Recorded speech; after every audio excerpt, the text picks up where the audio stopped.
જય દ્વારકાધીશ. મારું નામ સોના રાયુષ રાજકોટથી શ્રીમદ ભગવદ્ ગીતાના 12મા અધ્યાયનો શ્લોક સંભળાવીશ. અર્જુન વાચ એવં સતતિ યુક્તાય ભક્તસ્ત્વાં પર્યુપાસ્તે એ ચાપ્યાક્ષરમ અવ્યક્તમ તેષાં કે યોગ વિત્તમાઃ. શ્રી ભગવાન વાચ મય્યાવેશ્ય મનો એમાં નિત્યયુક્ત ઉપાસતે શ્રદ્ધયા પર્યોપ્યતાસ્તે મે યુક્તતમા મતાઃ.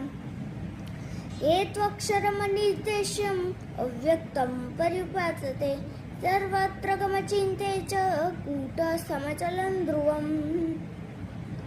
સંવિયમેન્દ્રિયગ્રામં સર્વત્ર સમબુદ્ધયાઃ ये प्राप्नुवन्ति मामेव सर्वभूतहिते रताः.